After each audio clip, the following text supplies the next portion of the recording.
Bienvenidos y bienvenidas. Vamos a empezar con la clase del día de hoy. Hoy estamos en la semana de hepático, entonces vamos a comenzar a ver hepatoprotectores.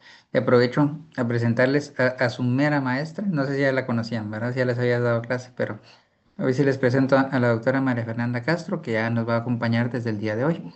Bienvenida, Mafer. Hola a todos, buenos días. Creo que a la mayoría ya los ubico. Son unos cuantos, no sé. Ah, pues gracias, Mafer. Pues bienvenida. Entonces, hoy el tema está a cargo de la doctora. Entonces, voy a volverte anfitriona. Vamos a ver. Ahí estamos.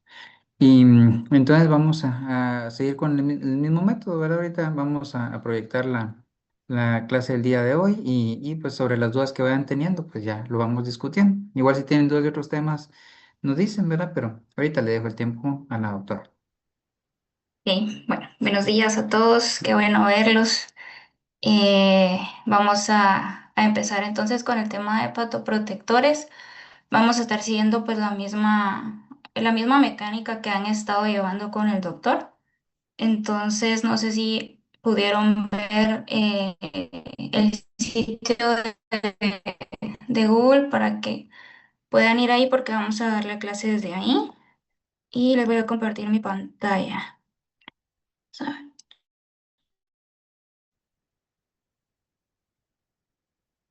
Mm,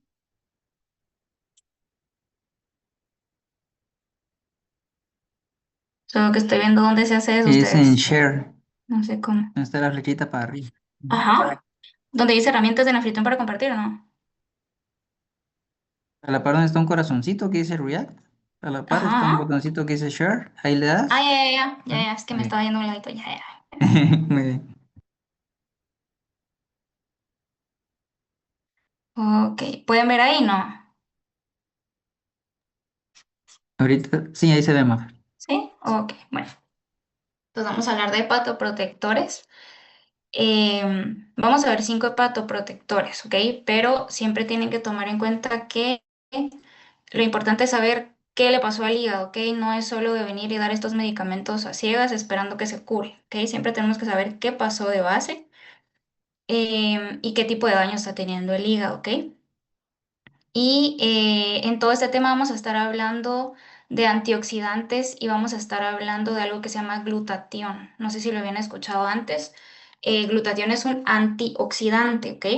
No sé si entienden o saben cómo es que funcionan los antioxidantes, pero como parte de un metabolismo celular normal, se pueden liberar moléculas que son inestables, ¿ok? Y son inestables y al ser inestables pueden dañar otras células. Los antioxidantes lo que van a hacer es que nos van a ayudar a estabilizar estas moléculas que es normal que se produzcan, pero en algunas situaciones se pueden producir de más, ¿ok? Entonces los antioxidantes nos ayudan a estabilizar estas moléculas y por lo tanto a reducir el daño, ¿sí? Entonces, uno de los hepatoprotectores que vamos a ver se llama S-adenosilmetionina o comúnmente le decimos SAMe, ¿sí? Y acá nos dice que es un metabolito. Si se recuerdan qué significa la palabra metabolito, es el producto de algún tipo de reacción, ¿sí? Entonces, este metabolito normalmente lo producimos en el cuerpo, ¿sí? Y nos va a ayudar a un montón de reacciones y están muchos tejidos del cuerpo, pero en una de las cosas que nos ayuda es a formar glutatión y el glutatión es un antioxidante que nos ayuda a proteger el hígado. Si tenemos un hígado que está malo, produce poco SAMe. Entonces, esto me va a ayudar a restituir esos niveles de SAMe que están bajos en un hígado que está enfermo, ¿sí? El mecanismo de acción. Acá nos dice que el grupo metilo del SAMe se transfiere a diversas moléculas como ADN, fosfolípidos y proteínas, regulando procesos como la integridad de las membranas celulares y controla la producción de citoquinas inflamatorias. Y esto es importante que participa en la formación de glutatión, que ya dijimos que es un antioxidante hepático importante, ¿sí? Efectos adversos o contraindicaciones, como es algo que normalmente producimos en el cuerpo, como vimos acá, es un metabolito del cuerpo, no tiene mayores contraindicaciones, no tiene mayores efectos adversos o son mínimos, puede provocar náusea y sus usos. Tenemos acá que puede ser para hepatitis crónica, colangitis, tiroiditis felina, lipidosis hepática felina, necrosis hepática o hepatotoxicidad. Puede ser para toxicidad por acetaminofén, lomustina o esteroides, ¿sí? Y de las presentaciones que tenemos uno que es específico para veterinaria, está el Samilin. Tenemos para razas pequeñas, para razas medianas y para razas grandes, ¿ok? Y no sé si ya habían visto, pero en el site pueden bajar la otra información, digámoslo así, del fármaco que tienen acá en la imagen. Y vean que este tiene el SAMe, tiene silibina, que ahorita vamos a ver qué es silibina, o no sé si ya lo habían leído, y tiene vitamina E, también tiene vitamina C. Entonces tiene varios antioxidantes, ¿ok? Este es de uso veterinario y aparte tenemos este que es de GNC, que es de uso humano, ¿verdad? La dosis es de 18 a 20 miligramos por kilo oral, sí quiere decir una vez al día y se debe dar en estómago vacío, ¿sí? Ahora vamos a ver otro que se llama ácido urso deoxicólico. Para que se les quede, muchas veces yo les explico bien cómo son los nombres de los medicamentos. Y acá dice ácido urso deoxicólico. No sé si saben qué significa el prefijo urso. No sé si saben qué significa.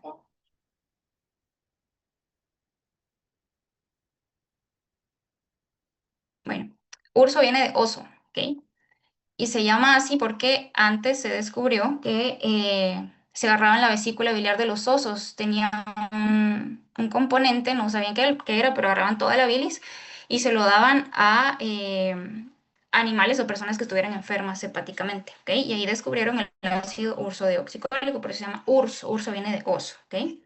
El ácido ursodeoxicólico también se llama ursodiol o ursodeoxicolato, ¿sí? Todo lo que se llame o tenga nombre de ácido puede también llamarse con otro nombre terminando en ato. Por ejemplo, ácido ascórbico le dicen ascorbato, ¿ok? Solo para que vayamos familiarizándonos con los nombres. Y el ácido ursodeoxicólico es un ácido biliar derivado de la transformación química de ácidos biliares naturales, ¿sí? Solamente que el que tenemos ahora pues ya es de derivación química como tal, ¿ok? Eh, es un ablandador de heces, pero su uso más común es como protector hepático, ya que tiene efectos colerético, inmunomodulador, antioxidante y antiinflamatorio, ¿ok? Efecto colerético, no sé si alguien sabe qué significa. Que estimula la producción de bilis. Exacto. Estimula que se libere la bilis de la vesícula, ¿verdad? Eso es un efecto colerético. Y también se ha visto que tiene un efecto importante en el retraso de la progresión o mejoramiento de enfermedad hepática. Los ácidos biliares, acá estamos hablando de lo que tiene adentro la vesícula biliar y los ácidos biliares son lípidos, ¿ok? O tienen consistencia lipídica. Pero este ácido ursodeoxicólico es hidrosoluble. ¿Qué va a pasar si yo meto algo hidrosoluble en donde todo lo demás que hay es lípido? ¿Qué creen que va a pasar? Pienso que tal vez no se mezclan. Ajá, no se mezclan, pero va a empezar como es como que metiéramos aceite en un vaso de agua, ¿verdad? Se van a formar esas como bolitas, ¿ok? Y eso va a estimular el movimiento de lo que está ahí, digámoslo así como que estuviera estancado, va a ayudar a que se mueva, ¿ok? Va a alterar el movimiento de la bilis. Esa alteración del movimiento nos va a ayudar a que se vayan eliminando ácidos biliares que pueden llegar a ser tóxicos, ¿sí? Y de ahí también su efecto colerético, ¿verdad? Em, Disminuye la absorción intestinal de colesterol, lo que podría ayudar a disminuir litos o cálculos biliares de colesterol, ¿sí? Y algo que es importante es que tenemos que saber que está contraindicado en roedores o en conejos. En ellos, este ácido ursodeoxicólico forma otro tipo de ácido que es hepatotóxico, entonces queriéndolo ayudar con su hígado, realmente lo terminamos afectando más. Entonces en conejos no se da esto. Por lo demás es bastante bien tolerado, raramente puede provocar náusea o diarrea. sus usos, como dijimos que afecta la absorción intestinal de colesterol, pues me va a servir para cuando tenemos cálculos biliares, pero que sabemos que son de colesterol, ¿verdad? En hepatitis crónica, en colestasis, estasis viene de no moverse, ¿verdad? De quedarse quieto. Entonces, cuando tenemos una bilis que está, una vesícula biliar que está llena de contenido, entonces esto me va a dar a moverlo, ¿verdad? Acá veo que don Juan tiene una pregunta. Sí, doctora, soy Juan Sí, Morales, gusto en saludarla. igualmente, don Mira, Juan. mire, si tengo estos urso, estos que empiezan con urso, Ajá, sí, sí. ácidos de urso deoxicólicos, ¿los que están en Ajá. las imágenes son de uso humano o son de uso veterinario? Son de uso humano. Son de uso humano. Gracias. Sí, sí. Doctora, una pregunta. Mire que hay Ajá. algunos compañeros que estaban saliendo de parásitos, no sé si les podría dar ingreso. Ok, espérenme ustedes. ¿Dónde hago eso? Ah, ok. Ok, estamos.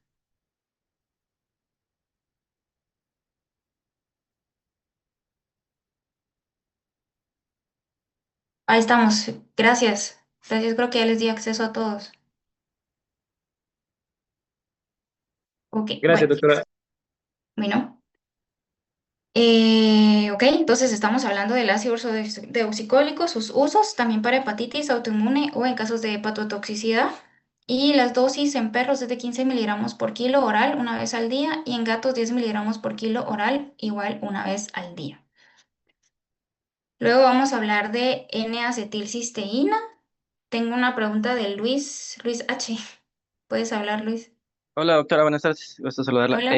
Mira una preguntita, en el caso este ácido urso desoxicólico, me imagino que llega también un punto en el que ya no se puede usar con cálculos, o sea, ¿habrá algún o siempre sí, ¿verdad? Como para tener eso en cuenta, si llega un punto en el que el cálculo son muy grandes o algo por el estilo, que ya no se pueda utilizar, que ya no sea de ayuda.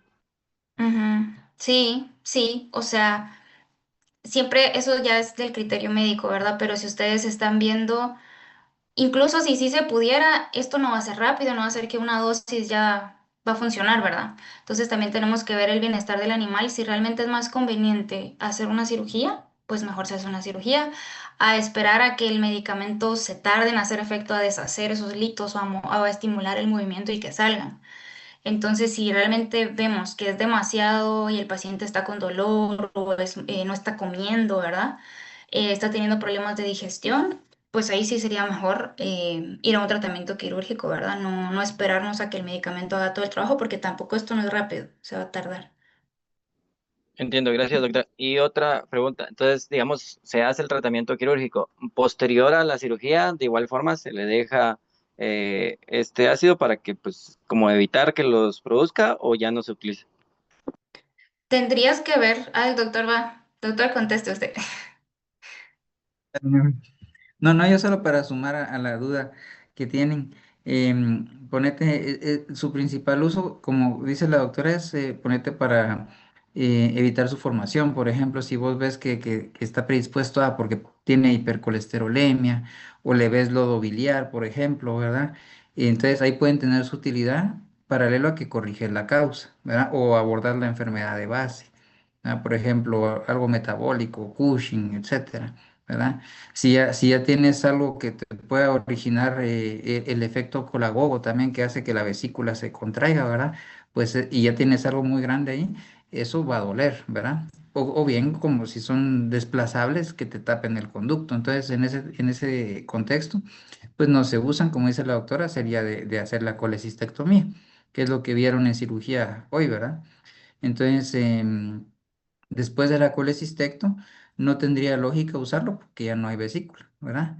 Sí, entonces sí tiene lógica usarlo si hay enfermedades de base que van a seguir provocando estrés oxidativo, apoptosis, todos los mecanismos que tiene esto para el hígado. Ahí sí tiene lógica usarlo, ¿verdad? Y ya no habría contraindicación. Pero si hay algo grande ahí en la vesícula, la lógica es quitarlo, ¿verdad? Sí, me dice si con esto les aporto. Sí, gracias, gracias. Perfecto, gracias, doctores. Ok. Bueno, entonces vamos a pasar al siguiente que es N-acetilcisteína o abreviado NAC. Esto es un aminoácido. Es una forma modificada del aminoácido L-cisteína y es usado principalmente como tratamiento por intoxicaciones. Y dentro de estas intoxicaciones está la intoxicación por xilitol, que no sé si lo conocen, que es un edulcorante que puede de repente estar en chicles o en algunos dulces. Entonces, de repente algún perrito o algún animalito se comió un chicle de estos, pues podría tener una intoxicación por xilitol. Acetaminofén u otros fenoles. Puede también servir como mucolítico y anecdóticamente como coadyuvante en mielopatía degenerativa. Igual vean que su mecanismo de acción también es un fármaco que actúa como precursor del glutatión, igual que el SAMe también nos ayuda a formar glutatión. Y dijimos que el glutatión es un antioxidante, ¿sí? Nos ayuda a mantener o restaurar los niveles del mismo. El glutatión es un protector natural del hígado y el glutatión es necesario para eliminar el compuesto tóxico del paracetamol y puede ayudar a reducir la metahemoglobinemia post ingestión del acetaminofén. No sé si saben o si se recuerdan que era metahemoglobinemia.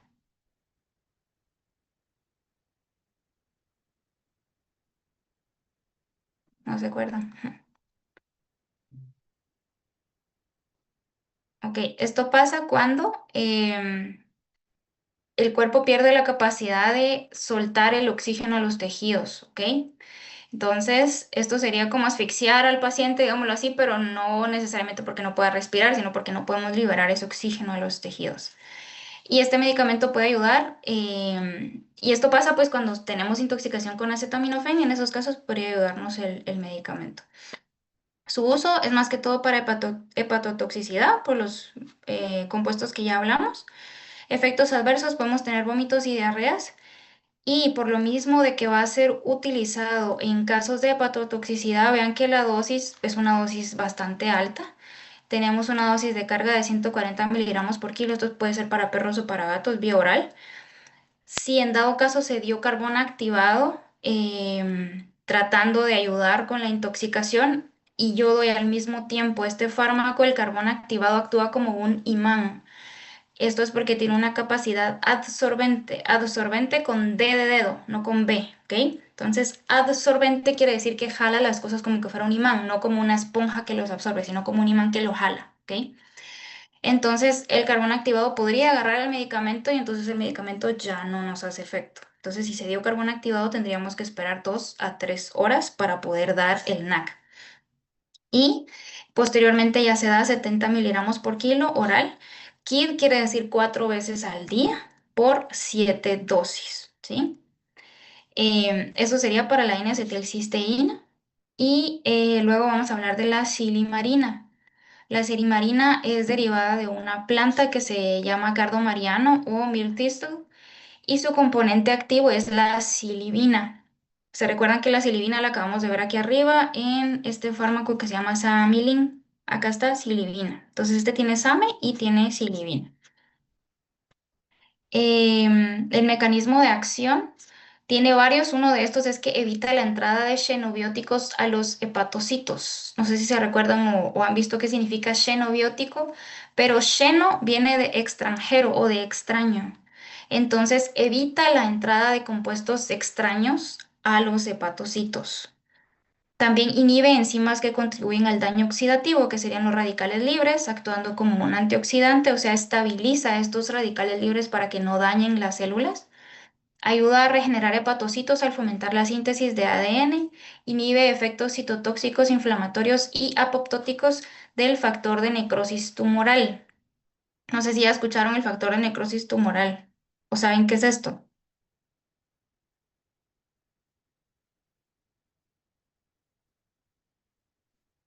Sí, André. Es un mediador de inflamación que promueve la fibrosis. Bueno, de lo que me acuerdo, va. Sí, son producidos por células de defensa y sí promueven la inflamación, ¿sí? Y se llama factor de necrosis tumoral porque se ve que pueden afectar a las células tumorales, entonces por eso le pusieron factor de necrosis tumoral, pero son producidos en el cuerpo para defenderse, ¿ok? Pero ya sabemos que a veces el cuerpo queriéndose defender se daña a sí mismo, ¿verdad? Entonces, la silimarina nos ayuda a disminuir esos efectos inflamatorios y apoptóticos del factor de necrosis tumoral, o sea, baja la inflamación.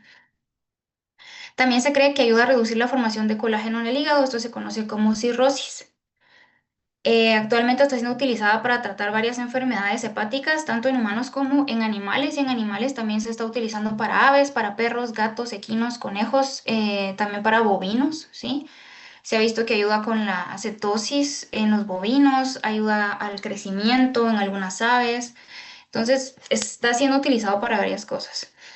En cuanto al hígado, pues nos va a servir para enfermedad hepática crónica y aguda, en cirrosis, y hepatoprotector cuando se han ingerido o administrado diferentes hepatotóxicos. ¿Y en qué casos vamos a administrar como tal un hepatotóxico? Cuando estamos administrando quimioterapia, ¿verdad? Su farmacocinética, la absorción oral es poca, va del 20 al 50%, se va a distribuir principalmente a hígado y vesícula biliar, tiene un metabolismo hepático y se elimina en heces y muy poco en orina. Sus contraindicaciones, por lo mismo de ser de origen natural, no tiene muchas contraindicaciones, está bastante bien tolerada y si hay efectos adversos son vómitos o diarreas, a veces hipersensibilidad, pero no hay datos de seguridad en lactancia o en gestación y cada vez que un fármaco nos diga que no tiene datos de seguridad en lactancia o en gestación, lo ideal es no arriesgarnos a menos que sea demasiado necesario dar el medicamento, ¿verdad? En las dosis no tenemos una dosis específica definida, la que conocemos en perros puede ir de 20 a 50 miligramos por kilo una vez al día o en gatos de 4 a 8 miligramos por kilo igual una vez al día. De las presentaciones que tenemos el Siliprotec, tenemos el de GNC, que este sí son cápsulas, no son pastillas, y tenemos el Tridepat, que si ustedes ven igual aquí en la flechita del site, tiene metionina, tiene colina y tiene silimarina, y acá nos dice la dosis en base al peso del paciente.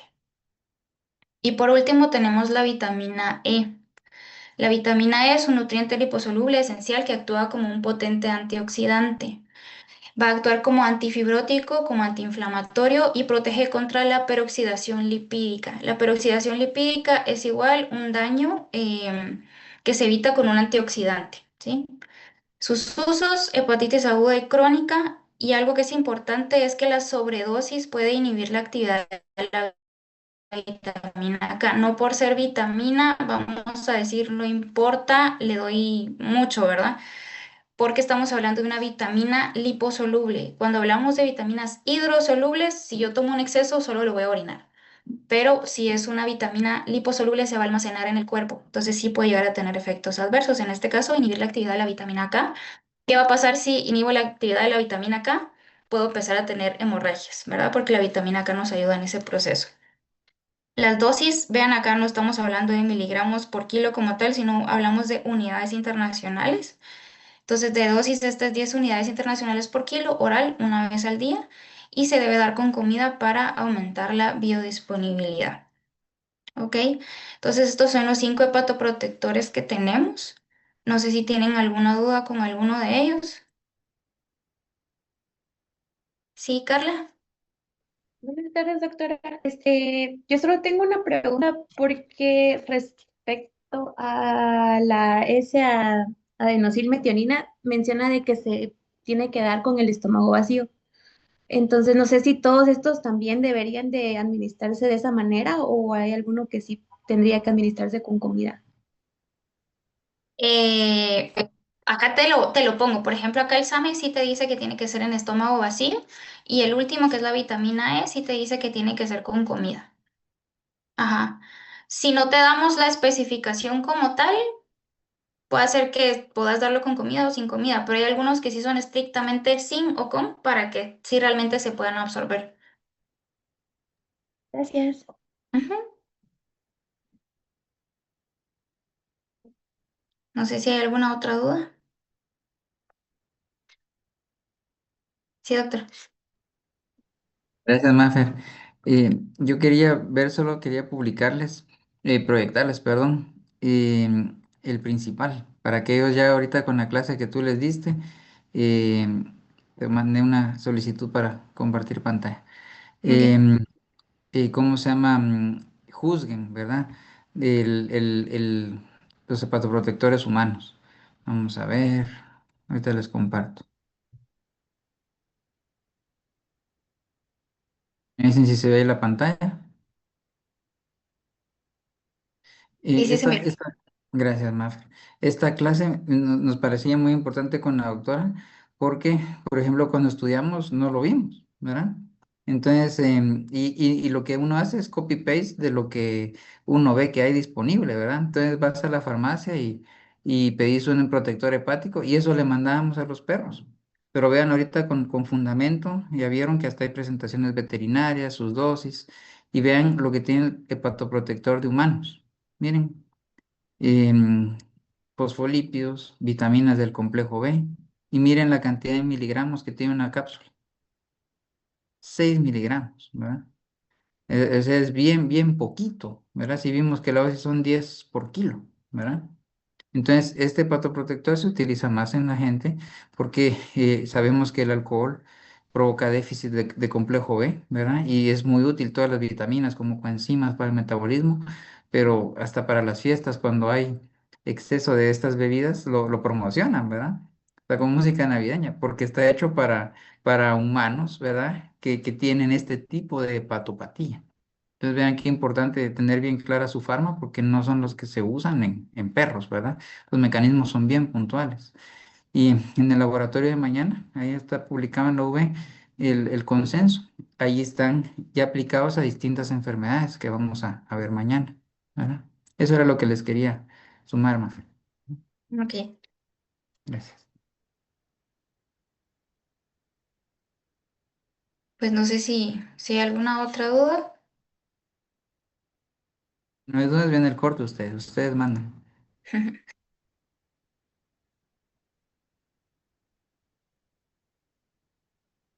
Bien, si no van a tener un recesito entonces después del corto para descansar antes de la charla de la una, ¿no? ¿Pasamos el corto entonces? Bueno, Michelle, vale. ¿tienes duda? Sí, perdón. Ujú. No sé si entendí bien. Por ejemplo, si hay un paciente que fue sometido como a una terapia de medicamentos así bastante fuerte y prolongada, la silimarina podría ser un buen acompañante para poder reconstruir de nuevo el hígado. Bueno, tendrías que ver qué fármacos en sí tal vez fueron, que tal vez de repente se hayan dañado el hígado como tal. Eh, pero sí, ahí sí que depende, porque por ejemplo, si tú decís, ay, es que le dimos esteroides, o sea, tenés que saber el fundamento, ¿verdad? Si diste esteroides por mucho tiempo, tendrías que saber qué otros efectos adversos más importantes te está provocando ese fármaco y no que la silimarina te vaya a arreglar cualquier efecto que tú hayas provocado, ¿verdad? O no sé a qué fármacos como tal te refieres. A ninguno en específico, pero sí he visto que, por ejemplo, hay perritos que son como muy enfermos y ellos no pueden estar casi sin fármacos. Entonces, sí, uno creo que se pone a pensar de qué tanto está comprometido el hígado. Entonces, quería Ujú, saber si este fármaco puede funcionar como un acompañante. ya. Pues no le va a hacer mal, no está contraindicado como tal, pero tampoco quisiera que lo vieran como que fuera una curita que va a arreglar siempre cada vez que den fármacos, ¿verdad? Porque a veces sin entender qué es lo que estoy haciendo, a veces yo veo que sí dejan mucho la silimarina solo ahí por si acaso, ¿verdad? Igual no va a hacer mal, ¿verdad? Igual es el derivado de una planta, está bien, pero tampoco me va a arreglar si yo hice un daño muy fuerte con algún otro fármaco, por ejemplo, ¿verdad? O si tengo que dar quimioterapia, por ejemplo, ahí vimos que se puede dar en casos de quimioterapia, pero de que se daña el hígado, se daña el hígado. O sea, la silimarina me va a ayudar, pero no es que me vaya a curar, digámoslo así, o a proteger al mil al hígado para que no le afecten los medicamentos que le vayamos a dar, ¿verdad? No sé si te contesto con eso, doctor. Eh, Creo que sí. Gracias. Y cabal lo que dice la doctora, y es muy buena pregunta porque así como hemos visto, si se fijan, em, a veces teníamos el chip de que AINES van con inhibidores de bomba. La vez pasada hablamos que antibióticos con probióticos y hemos ido desmintiendo esos mitos, ¿verdad? Que no es así. igual como dicen ahorita, solo porque tiene medicinas, también le mandamos algo para el hígado. No, no, no, ¿verdad? Y recordemos que también como médicos vamos a priorizar medicinas y la relación entre tutor y dueño, perdón, entre tutor y mascota se deteriora de tanta medicina, tanta medicación, tanto martirio para los pobres animales crónicos, que si de veras toman un montón de cosas, imagínense otra. ¿Sí? Entonces los perros se hartan, ¿verdad? Ven a la gente que viene, hasta se ponen a babear, a temblar, le huyen al ser que tanto querían, ¿verdad? Entonces ahí vamos a priorizar y si de veras no hay un mecanismo muy puntual o se hace obligatorio, no se utilizan, ¿verdad? Sí, pero es buena pregunta, porque tampoco es para disminuir cualquier toxicidad, es en situaciones puntuales, ¿verdad? Creo que mañana con las enfermedades que vamos a ver les quedará un poquito más claro. ¿Mm? Ese era mi aporte. De acuerdo, muchas gracias, doctores. Don Juan tiene una pregunta. Sí, es para el doctor y es relacionado con un tema que vimos anteriormente. ¿Sí? Eh, entiendo que existen criterios médicos diferentes entre diferentes médicos veterinarios, pero al nivel en el que estamos nosotros, a veces cuando hay distintos criterios entre dos médicos veterinarios, algunos nos hacemos bolas y algunos nos, nos vamos por uno de los criterios y eventualmente podemos confundirnos. Voy a ir un tanto al grano.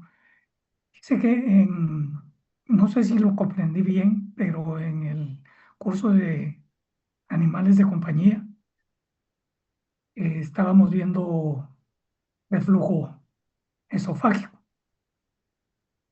y dentro del tratamiento se mencionaba el sucralfato y Ujú. los inhibidores de bomba. Eh, y yo me recuerdo, y no sé si lo entendí correcto, que en el caso del sucralfato,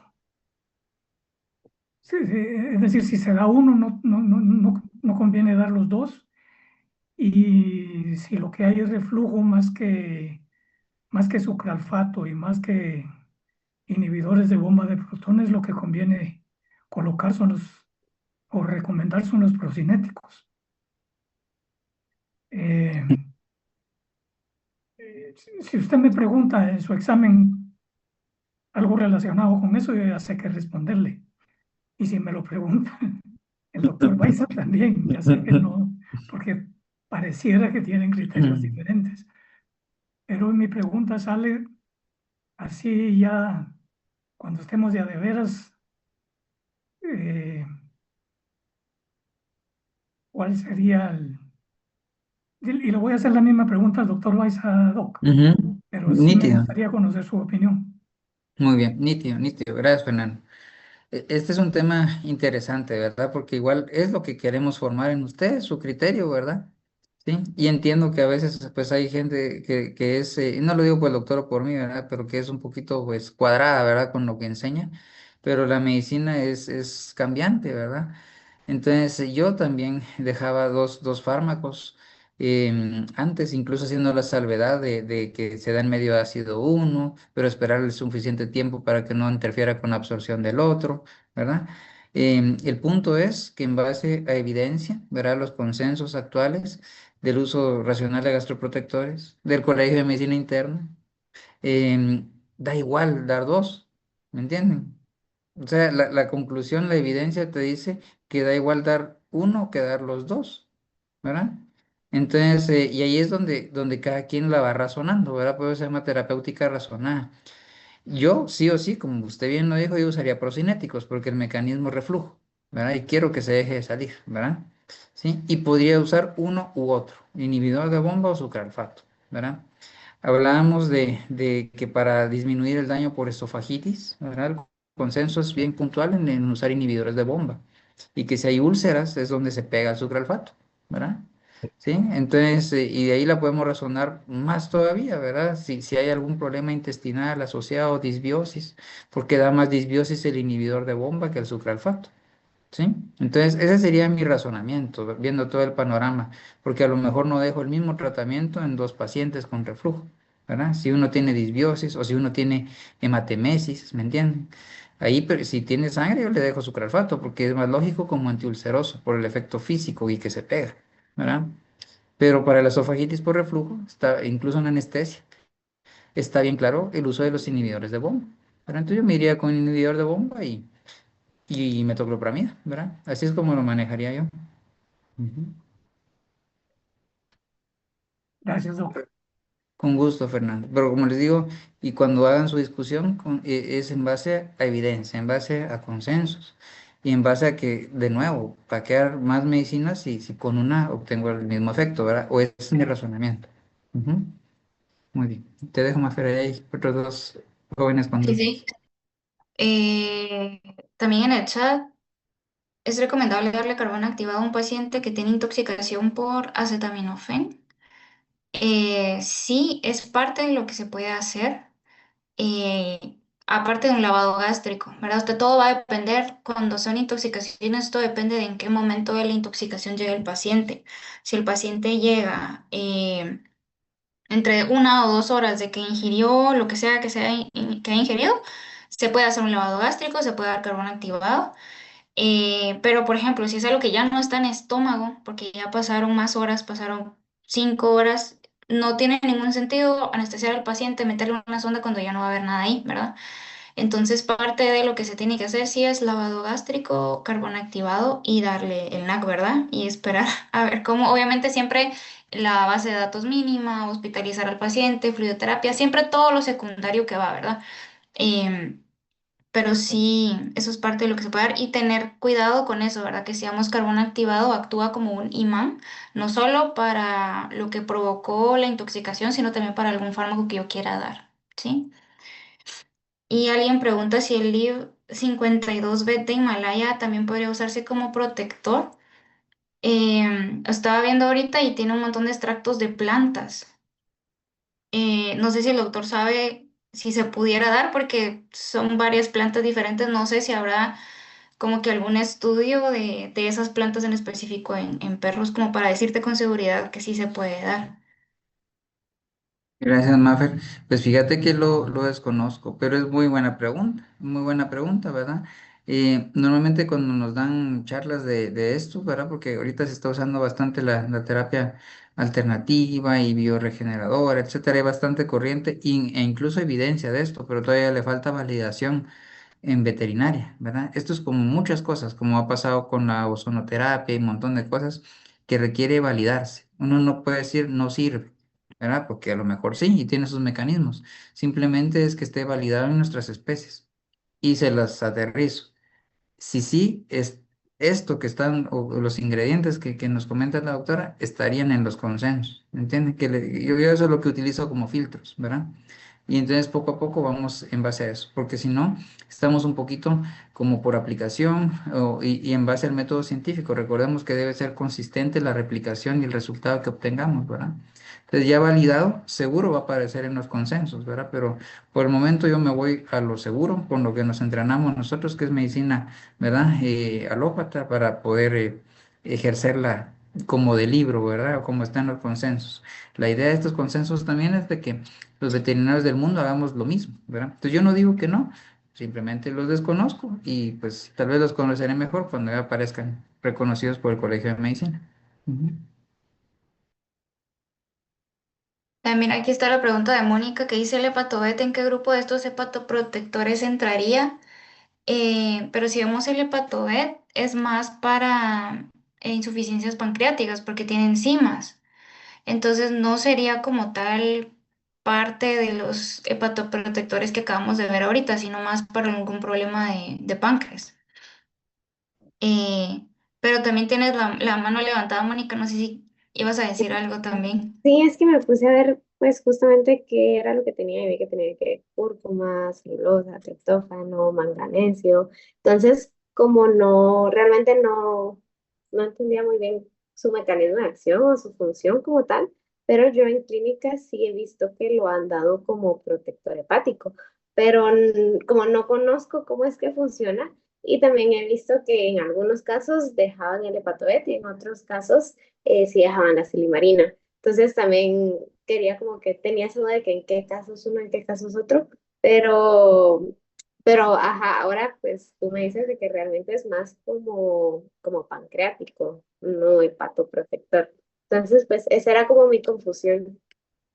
Sí, igual vamos a tener una clase de medicamentos para páncreas. Entonces ahí ya te vamos a explicar ya para que les quede más claro qué hacen, ¿verdad?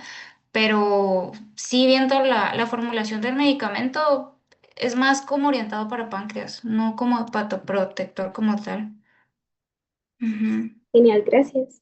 Bueno, y aquí preguntan, ¿los antioxidantes ayudan a reconstituir y prevenir daño hepático? Sí. No a reconstruir como tal. Por ejemplo, el que sí podría hacer eso sería la silimarina, que ustedes vieron ahí que parte de su mecanismo de acción es que ayudaba en el ADN, entonces ahí se podría ayudar a reconstruir. Pero en sí los antioxidantes se van a prevenir el daño hepático por los radicales libres, ¿sí? No sé si hay alguna otra duda. Tal vez yo Doctora, solo un... Ay, perdón, dale, de ahí voy. disculpe, tenía la duda con respecto a cómo es que la acetilcisteína o cuál es el mecanismo que hace de que pueda servir como antídoto para paracetamol o acetaminofén si es que reactiva la COX-1, cómo es que funciona o funciona y lo de xilitol también. Ok, pues fíjate que, espérame, ahorita te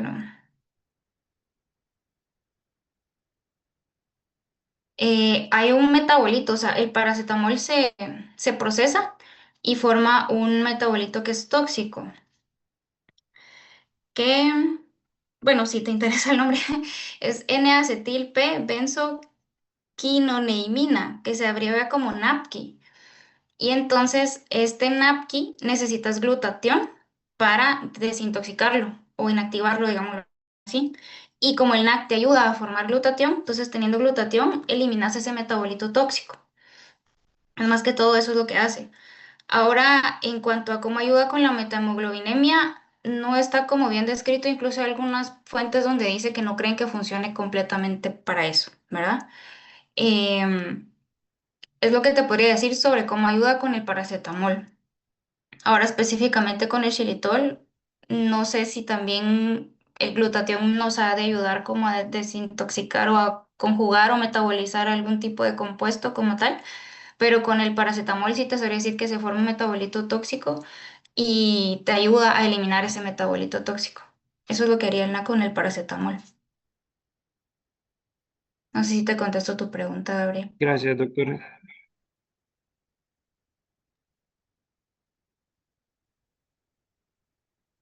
Pues mi aporte iba con lo de los antioxidantes de reconstruir, ¿verdad? Perdón. Siempre en el contexto ustedes que el hígado tiene la capacidad de regenerarse, ¿verdad? Pero hasta cierto punto, ¿verdad? Por ejemplo, y todo depende entonces de la patología de base. Por ejemplo, un hígado cirrótico, que es más colágeno que hepatocitos.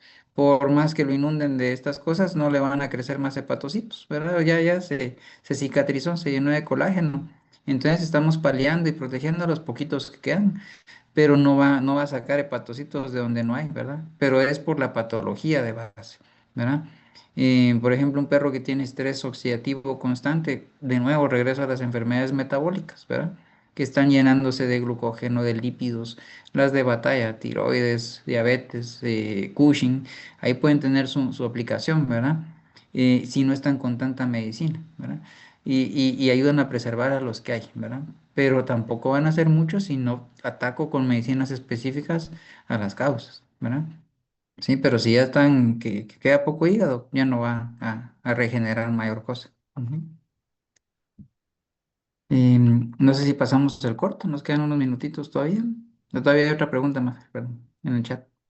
Dicen que con un 25% del hígado sigue sacando al organismo, pero menos de un 33% se la está jugando el paciente. O sea, tú dices que si con un 25% todavía funciona, digamos, el organismo, pero con menos de 33% ya no.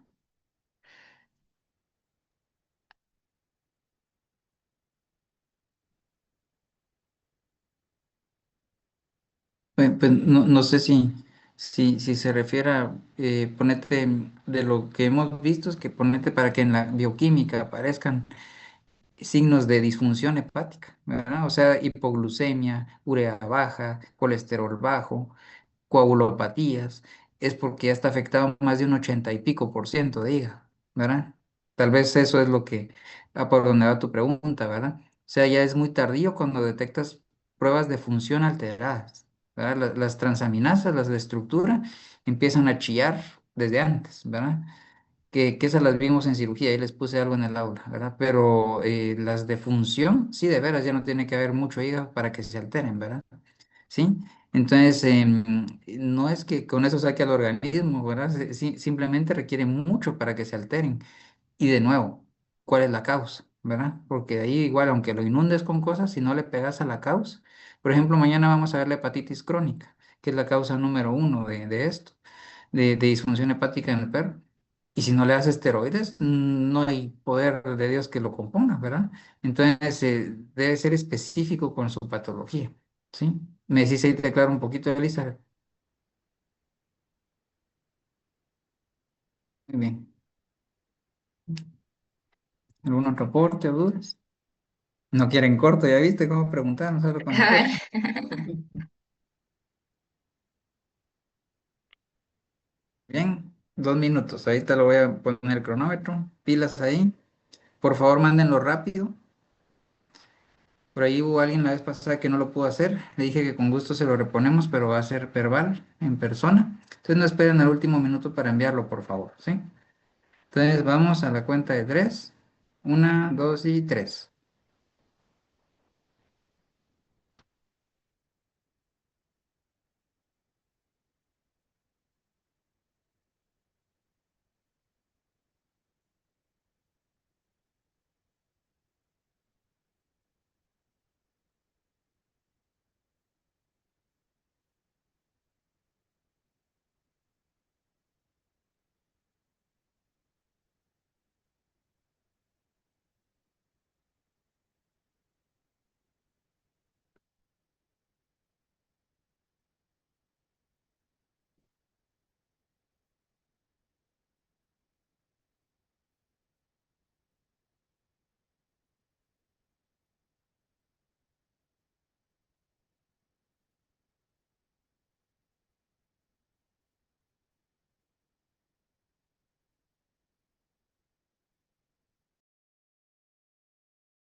Faltan 40 segundos.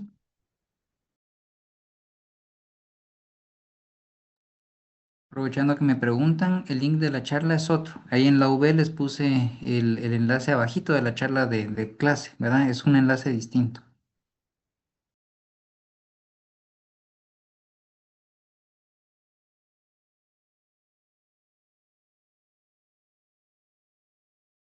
Doctor, va a haber corto de la charla. No, no, por el momento no, pues va a pasar asistencia. 5 segundos. Vamos a cerrarlo en ya. 3, 2, 1, ya. Muy bien, ya estamos.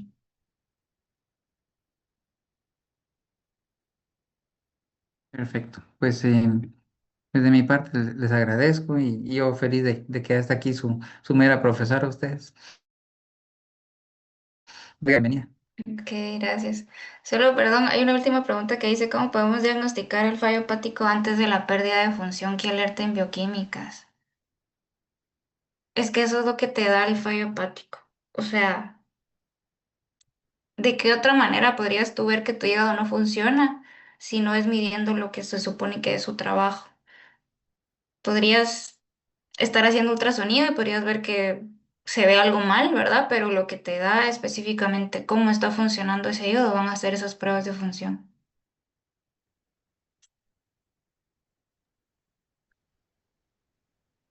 Ok. No sé si va a aportar usted algo, doctor. No, no, ya estoy bien, ¿verdad? Igual eso lo vamos a ver mañana en el laboratorio y también lo va a ver el doctor Weiss en medicina. Ujú. Eso lo ven en medicina y lo van a ver en laboratorio clínico el otro año, ¿verdad? Entonces ahí no se preocupen, pero mañana si quieren lo discutimos. Ok. Bueno, Creo que ahí estamos. adiós a todos.